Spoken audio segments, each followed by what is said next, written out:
A lo largo de los últimos años hemos venido perdiendo la capacidad de dialogar, la capacidad de escucharnos, de buscar los puntos de unión y de convergencia en nuestras conversaciones personales y entre sectores para ver en qué podemos coincidir y cómo podemos sobre ese consenso trabajar una agenda de bien común. Como presidente me abocaré a un diálogo permanente con todos los sectores. Lo hice cuando estuve en gobierno y lo volveré a hacer. Hay algunas plataformas en las que ya se ha avanzado en este sentido. Por ejemplo, la Mesa Patriótica. Me parece que es un gran esfuerzo de los empresarios, los sindicatos, los solidaristas, las asociaciones de desarrollo y otros grupos de la sociedad civil para sentarse a conversar con las autoridades sobre las cosas que le convienen a este país. Hay algunas otras instancias. Un Consejo Nacional de lo Económico y lo Social es algo que podría también reunir a diferentes sectores. De lo que se trata es de no duplicar los esfuerzos existentes y la confianza que se ha creado entre los sectores. Como presidente, estaré siempre dispuesto a que conversemos y a que busquemos puntos de consenso para sacar a Costa Rica de esta emergencia no declarada en que vivimos.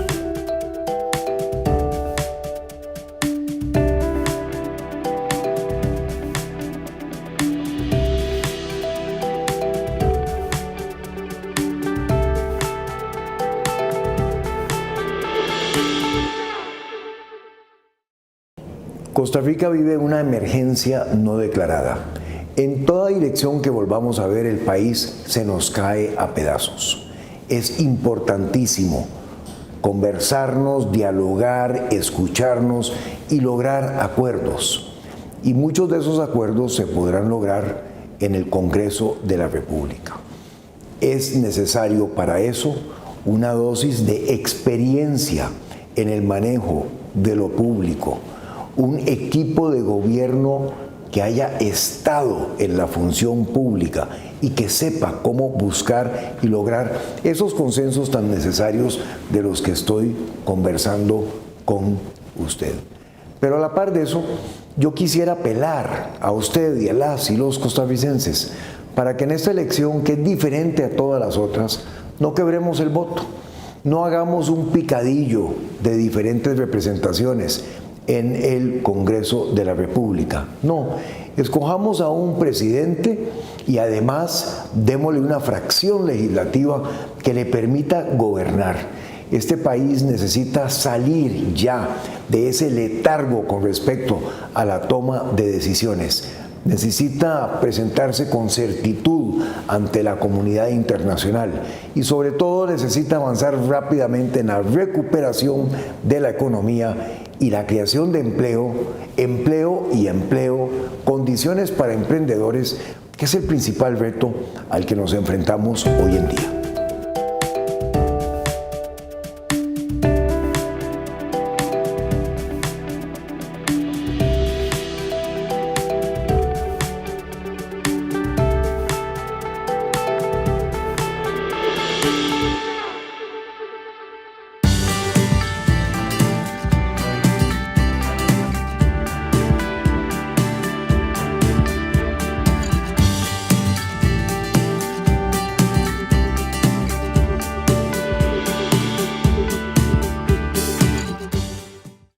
Primero, siempre estaremos en contra de todo acto de corrupción y utilizaremos todos los instrumentos y todas las posibilidades que tiene el Estado costarricense para poder contribuir en la lucha contra la corrupción. Apoyaremos a las autoridades en sus investigaciones, trabajaremos de cerca con el Poder Judicial en un remozamiento continuo de legislación que nos permita avanzar en esa dirección. Utilizaremos todos los instrumentos tecnológicos de que hoy dispone el mundo para poder apoyar a esos procesos investigativos. Pero adicionalmente a eso, quiero reiterar la política de cero tolerancia a la corrupción que he anunciado a lo largo de esta campaña. Primero, el que la hace la paga, es decir, aquí no habrá impunidad. Segundo, aquellos funcionarios públicos contra quienes se levanten cargos serán suspendidos sin goce de salario.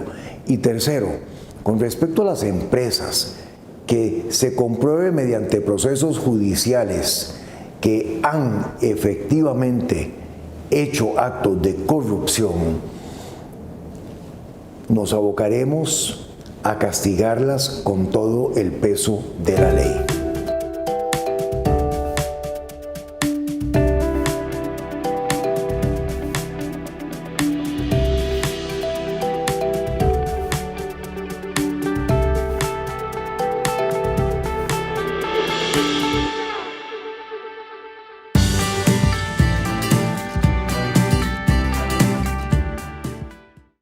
Costa Rica necesita y merece una década de un crecimiento económico entre el 5 y el 6% para que a lo largo de estos años podamos erradicar la pobreza extrema y reducir la pobreza de una manera considerable. Eso es posible. Cuando estuve en gobierno bajamos el déficit a la mitad, creamos 170,000 oportunidades de trabajo en una economía que era mucho más pequeña en aquel entonces y además la economía crecía al 7% en general, pero al 8% en el sector agropecuario al finalizar nuestra gestión. Hoy necesitamos poner nuevamente el objetivo de crecimiento económico al frente de todas las políticas en el campo económico. Un país que no crece, que no produce, es un país que reparte pobreza y eso es lo que hemos venido haciendo a lo largo de los últimos años. Central en lo que es la política de producción nacional está estimular tanto el sector que se ha establecido en zonas francas como al sector que quiero llamar el sector nacional, para el cual debemos extender la misma alfombra roja que hemos extendido durante muchos años a la inversión extranjera. Eso requiere de política pública de calidad, de una política de Estado que incentive la producción nacional, de un apoyo por parte del sistema financiero nacional, especialmente los bancos del Estado, de una capacitación permanente a las personas para su empleabilidad, tanto en los sectores más dinámicos de la economía como en los sectores que producen para el país y para Centroamérica, que son igualmente importantes. Vamos a un gobierno amigable con el sector de la producción nacional y empeñado en que Costa Rica produzca.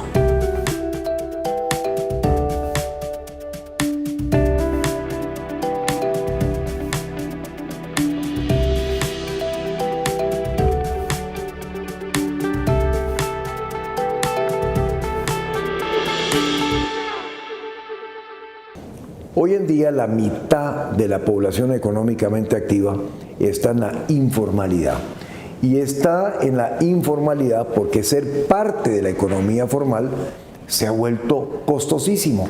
De manera que este es un reto que tenemos que verlo tanto desde el punto de vista de bajar los costos de ser parte del sector formal, pero también de facilitar la entrada a ese sector desde la informalidad. En ese sentido, Costa Rica necesita avanzar hacia un rebalanceo de cargas sociales. En el 59% en que están las cargas sociales son demasiado altas para que este país sea realmente competitivo en la economía global como necesitamos que sea.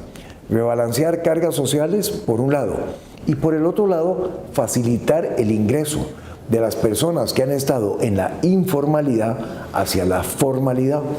Eso tiene que ver con el no cobrarles todos los montos de una gran cantidad de años que estuvieron, el no cobrarles las cargas sociales correspondientes a los años que estuvieron en la informalidad y una serie de otras consideraciones que son relevantes en este caso. Lo que importa es el futuro, no el pasado. Lo que importa es facilitarles el ingreso a la formalidad. Adicionalmente, me parece que con respecto a emprendimientos, Debemos avanzar a una política en donde las cargas sociales de los emprendimientos entren a lo largo de la vida del emprendimiento. Un 20% el primer año, 40% el segundo, 60% el tercero y así hasta llegar al 100% de las cargas sociales. Habilitar las condiciones para que todos ingresemos a la formalidad le conviene a este país y a nuestras instituciones que derivan su beneficio económico del pago de cargas sociales.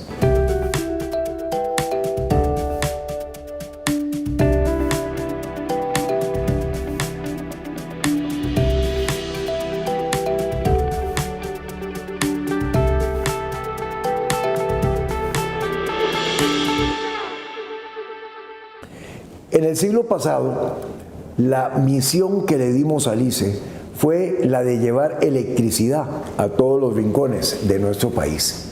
Y el ICE lo hizo muy bien y hoy tenemos un total de 1.700.000 lectores de consumo de energía. Es decir, 100% del país con energía, que por dicha que también es renovable, aunque ahora tenemos que preocuparnos por los costos de esas energías renovables para bajarlas. En una gran alianza público-privada entre el ICE, las cableras, cooperativas, los otros operadores, total de más de 180 empresas que funcionan en el campo de las telecomunicaciones, el reto de hoy ya no es el reto del siglo pasado de la energía. El reto de hoy es el de llevar conectividad a cada familia costarricense. Internet de alta velocidad, alta calidad, que nos permite entonces como país avanzar en administración de los servicios de la salud, en la educación, que es un elemento tan importante en donde ya estamos en un sistema dual de clases presenciales y de clases virtuales, en instituciones del Estado que sean mucho más eficientes, ganar en productividad, trabajar usando las plataformas tecnológicas de hoy con empresas en Costa Rica o fuera de Costa Rica, más allá de nuestras fronteras, sin tener que salir de nuestras casas y de nuestras comunidades. Eso requiere una inversión de unos 600 millones de dólares. Se puede hacer a lo largo de 18 meses. Fonatel tiene algunos recursos, habrá que titularizar ingresos futuros, pero eso el país lo puede hacer y nos empeñaremos en que sea así.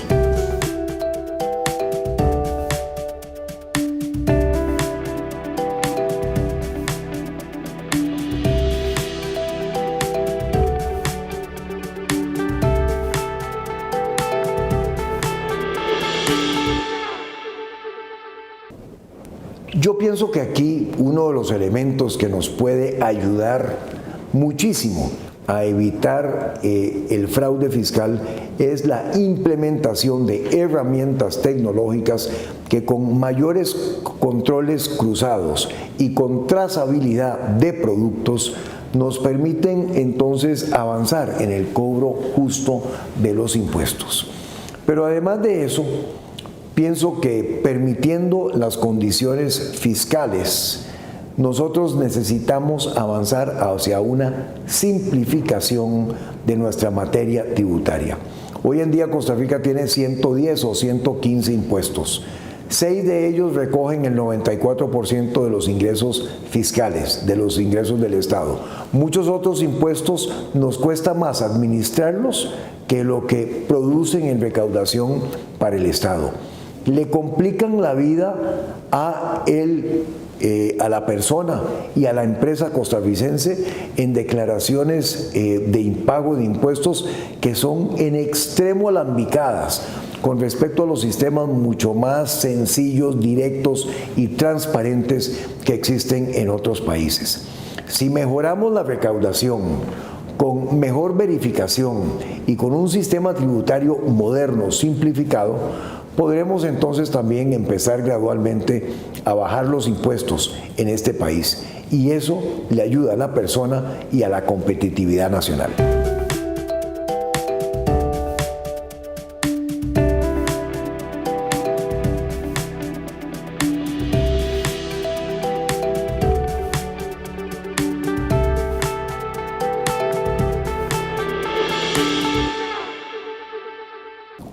de tantos elementos en donde nos hemos quedado rezagados a lo largo de los años ha sido, por supuesto, el de la infraestructura.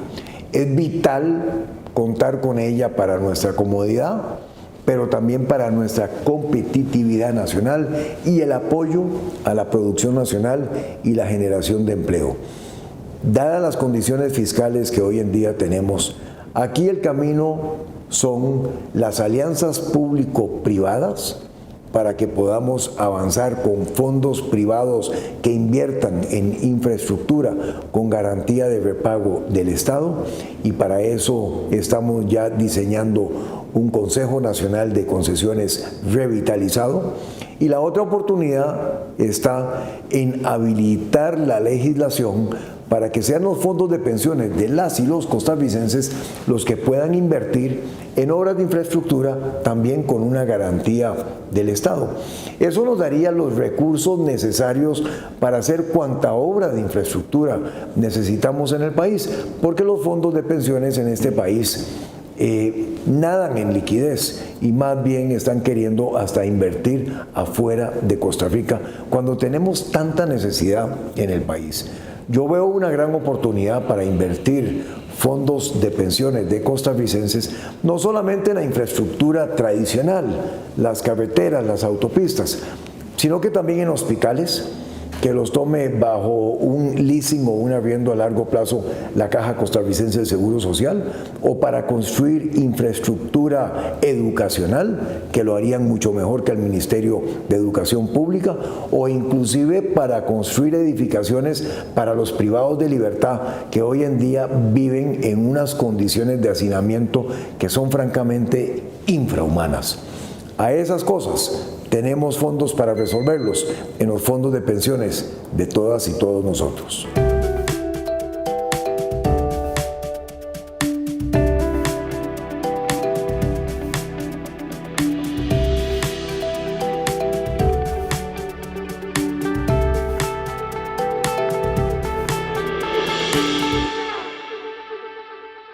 La regla fiscal es una camisa de fuerza, pero es una camisa de fuerza ante la La regla fiscal es una camisa de fuerza, pero es una camisa de fuerza necesaria ante la inelasticidad de lo que es el gasto costarricense. El mejor antídoto para salir de esa regla fiscal es poner la economía a crecer. Si nosotros empezamos a crecer al 5 y al 6%, como propongo, rápidamente podremos salir en todas las instituciones de lo que es esa camisa de fuerza. Y esta es otra razón muy importante entonces para que el centro de la política económica sea el crecimiento del país y que ajustemos todas las variables en el campo económico, en el campo monetario y en el campo fiscal, de tal forma que nos produzca efectivamente ese crecimiento que es el que necesitamos para generar empleo, nuevos modelos de negocios y condiciones y un entorno mucho más apropiado para las emprendedoras y emprendedores en este país.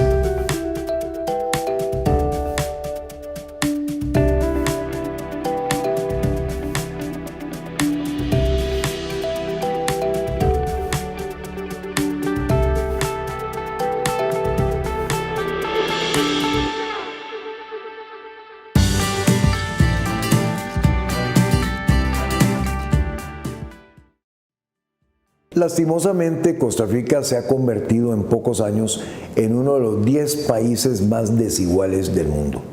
Uno combate pobreza con trabajo, con salarios crecientes, pero desigualdad se combate con formación de capital. Y por eso es que en ese sentido hemos propuesto que algunas instituciones estatales, como por ejemplo el Banco Popular, que es de los costarricenses, pero que es de los costarricenses a través del Estado, pase a ser en forma directa propiedad de las y los costarricenses. Si emitimos 5 millones de acciones en el Banco Popular y depositamos una de esas acciones en los fondos de pensiones de cada persona en este país, al final del año los réditos, las ganancias del Banco Popular se distribuyen equitativamente entre los tenedores de las acciones. Parte de esas utilidades podrían ir al mismo fondo de pensiones para fortalecerlo, que es una buena cosa. Parte podrían ser girados a las personas directamente para que lo gasten en la forma en que lo quieran gastar. Esas fórmulas de distribución y de crecimiento de capital que se han implementado en muchos países alrededor del mundo es lo que nos permite avanzar hacia una sociedad de propietarios, es lo que nos permite aminorar la desigualdad mediante la formación de capital. Si esa acción depositada en el fondo de pensiones además puede servir de garantía para la prima de una casa o para la compra de un instrumental médico en el caso de una dentista o para empezar un emprendimiento, tenemos ahí entonces también la formación del capital semilla para reactivar esta economía.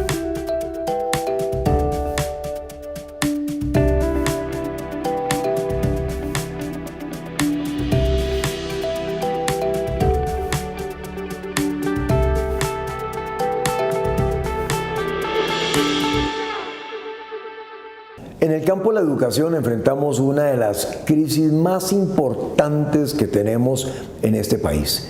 Y yo pienso que ahí nuestras acciones tienen que dividirse en dos campos.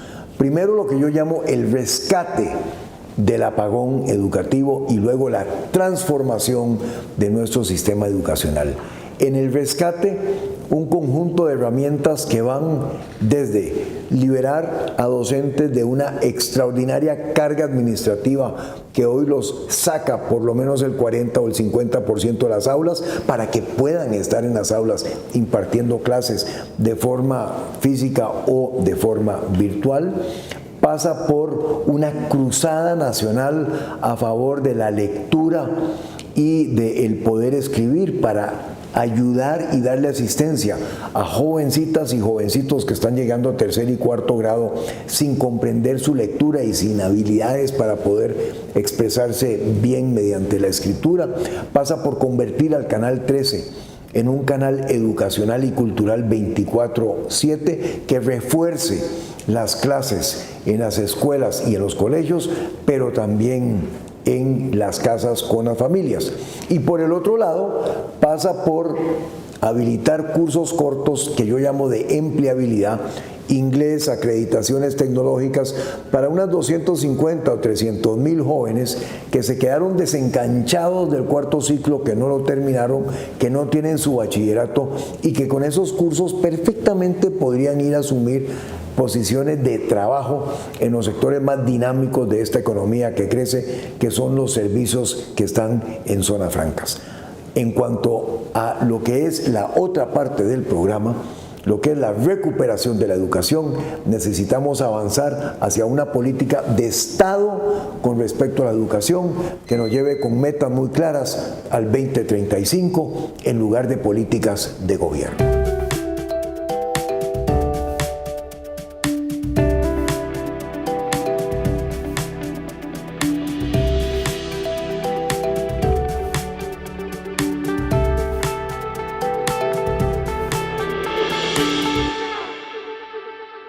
Primero hay que agradecerle a la Caja Costarricense del Seguro Social la forma tan absolutamente maravillosa en que ha cuidado a la familia costarricense en estos tiempos de pandemia. Pienso que los EBAIS han jugado un papel muy importante. Recuerdo cuando los hicimos hace 20 años cuando estuvimos en gobierno y hoy han demostrado nuevamente su gran utilidad. Con respecto a la otra crisis, que son los costarricenses que hemos dejado de atender para intervenciones quirúrgicas, exámenes especializados, trasplantes de órganos y tratamientos especiales, porque estábamos atendiendo la pandemia, tenemos que avanzar a una alianza público-privada en donde habilitemos todo el Sistema Nacional de Administración de la Salud, los hospitales de la Caja, pero también los hospitales y clínicas privadas, para ponernos al día con el atraso que tenemos en ese sentido. Y ahí lo mejor también es aprovechar las instalaciones de la caja para que podamos empezar a utilizarlas 24 horas al día con 2 o con 3 turnos. Eso nos permite generar oportunidades de trabajo. En este país tenemos muchas enfermeras y enfermeros que están sin trabajo, tenemos 2.000 doctores desocupados, pero también nos permite aprovechar la infraestructura tan valiosa que ya tenemos en nuestros hospitales y en nuestras clínicas para ponernos al día con ese rezago.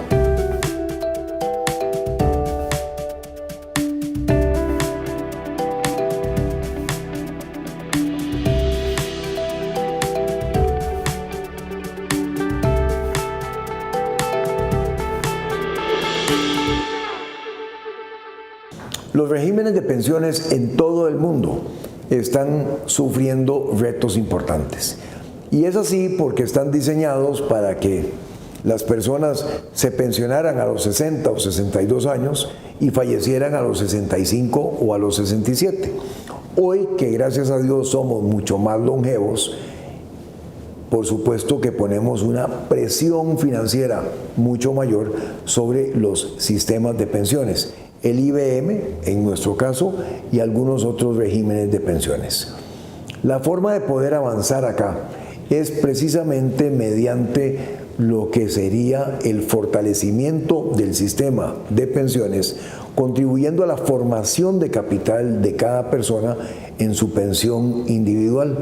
He conversado acá en algunas de las preguntas sobre la idea, la posibilidad, el ejemplo con el Banco Popular de emitir acciones, que cada una de esas acciones fuera de una o un costarricense, que no fueran transmisibles, que se les depositara en su fondo de pensiones y que al final del año, cuando el Banco Popular reparte dividendos, una buena parte de esos dividendos fueran a la cuenta individual de cada persona. Esa es la forma de fortalecer el sistema de pensiones. Pero también otra manera que queremos avanzar es el permitirle a los fondos de pensiones que inviertan en infraestructura que necesita este país con réditos mucho más atractivos y rendimientos financieros mucho mejores que lo que consiguen los fondos de pensiones en los mercados financieros. Si esas inversiones llevan la garantía del Estado y nos permiten construir carreteras, escuelas, colegios, hospitales, centros penitenciarios, estamos generando oportunidades de trabajo y al mismo tiempo bienestar nacional.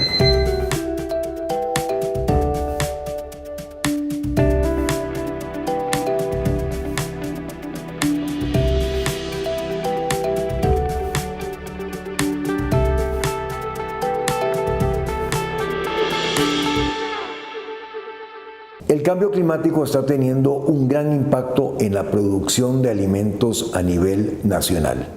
Eso lo vemos en el precio de los granos, por ejemplo, que han subido de precio un 30 o un 40% con respecto a lo que eran hace apenas algunos meses.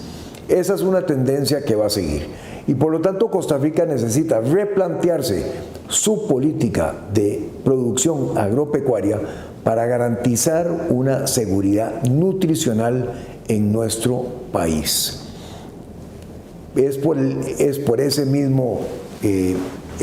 misma necesidad que en el programa 911, que es el programa para poder sacarnos de la emergencia que vivimos en el campo económico y donde nos concentramos en la generación de empleo, 200,000 oportunidades de empleo a lo largo de 24 meses, hemos incorporado un fuerte componente del sector agropecuario, con algunos cultivos prioritarios: café robusta para las zonas bajas productoras de café, cáñamo, que tiene una gran posibilidad de industrialización en Guanacaste, Pacífico Central y también el sur del país.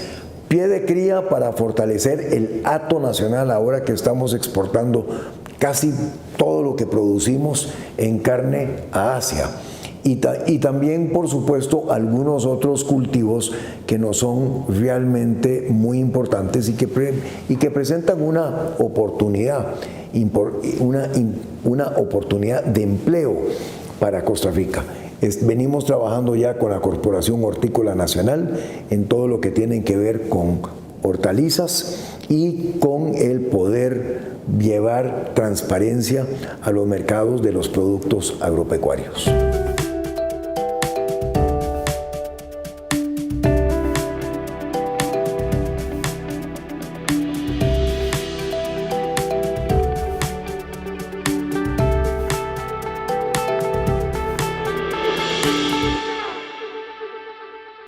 Costa Rica es un país que se conoce en el mundo por su conjunto de buena política en el campo ambiental.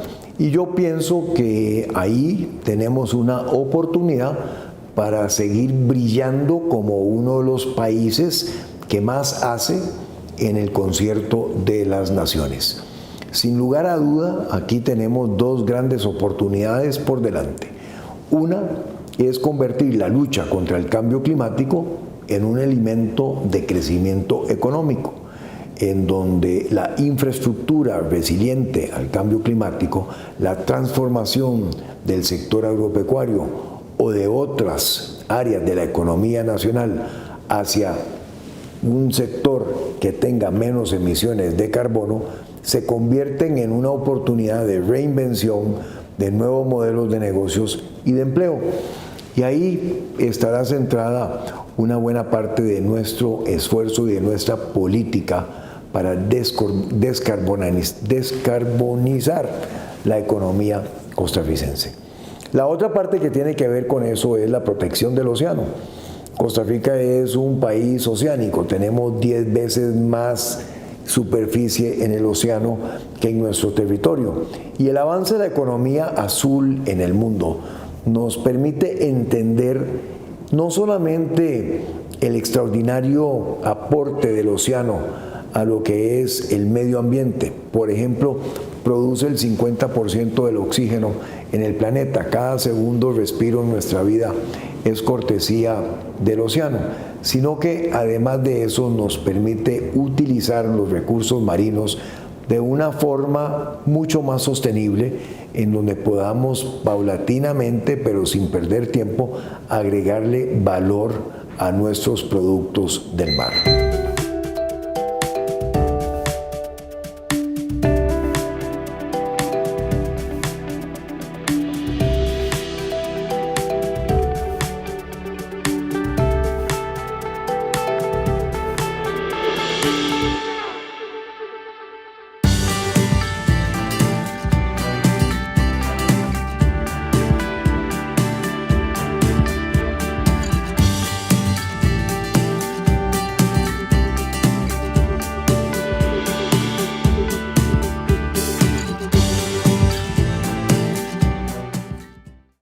La entrada a la OECD por parte de Costa Rica nos permite poner en práctica un conjunto de instrumentos que son, por decirlo de alguna manera, los mejores instrumentos que le han servido a los países más desarrollados del mundo.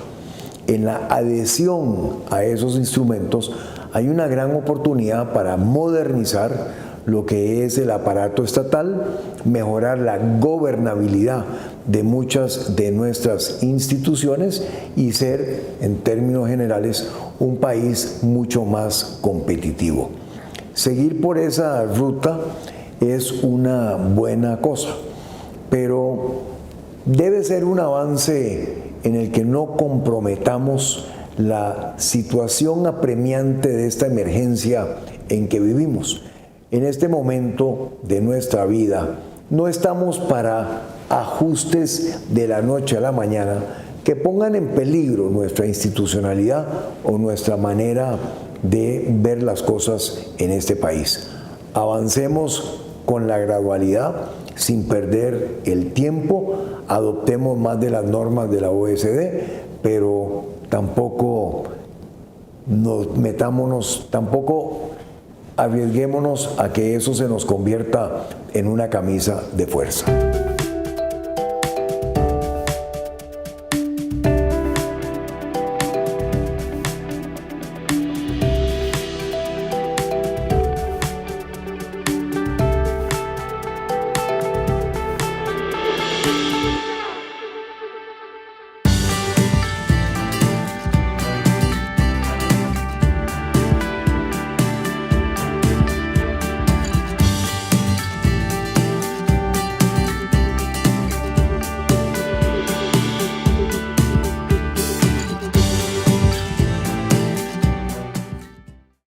La narcoactividad se nos ha convertido en uno de los peores flagelos que hoy sufrimos en el país. A la par de la emergencia económica, tenemos la emergencia de nuestra juventud, que está cayendo a diario, no solamente en el consumo y en el uso de narcóticos, sino que también está perdiendo sus vidas en las guerras entre pandillas y confrontaciones entre quienes están al margen de la ley en ese negocio. En ese sentido, Costa Rica necesita, primero, mejorar sus sistemas de inteligencia cooperando con otras naciones para que podamos ser mucho más efectivos en la captura de la droga que pasa por Costa Rica. Segundo, adoptar tecnologías modernas, escáneres y otras que nos permiten identificar trasiego de drogas por nuestro país.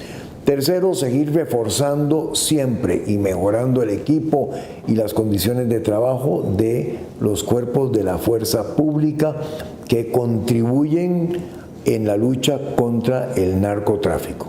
Cuarto, cooperar con el Poder Judicial en todo lo que tenga que ver con legislación y reformas a leyes que ya tengamos, que las hagan mucho más modernas y mucho más eficientes en el combate de la narcoactividad. Quinto, me parece que el elemento del financiamiento a los partidos políticos es realmente muy importante.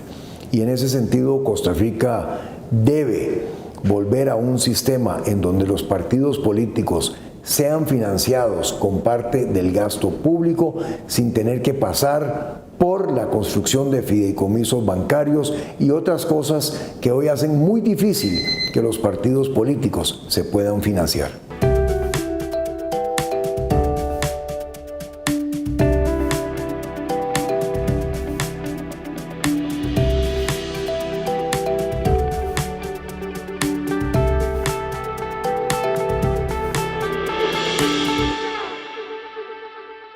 La crisis carcelaria que vivimos es un lunar en un país que siempre ha respetado los derechos de todas las personas.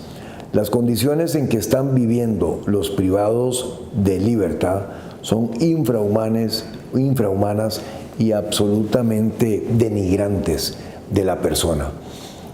Pienso que Costa Rica necesita montar, por un lado, un programa importante, masivo, de nuevos centros penitenciarios, en donde, como muchas veces he dicho, podría abrirse la oportunidad para que con una garantía de repago por parte del Estado, sean con fondos de pensiones que se construyan esos centros para los privados de libertad. Pero más importante que eso, yo pienso que hace falta trabajar con los grupos de la sociedad civil que han montado algunos programas exitosos para la recuperación, la regeneración de los privados de libertad, de manera que no tengamos los grados altísimos de reincidencia que tenemos en este momento. Un privado de libertad es una familia afectada, es una familia que muy probablemente ya no va a tener las mismas posibilidades de salir adelante en una sociedad que hoy en día sufre de una crisis, de una emergencia en el campo del empleo y en el campo económico, en el campo de la educación y en tanto más. Y por lo tanto, este es un elemento al que tenemos que ponerle muchísima atención. En definitiva, lo mejor para bajar el crimen en este país es empleo, es trabajo, es lo que vamos a hacer con una economía que crece.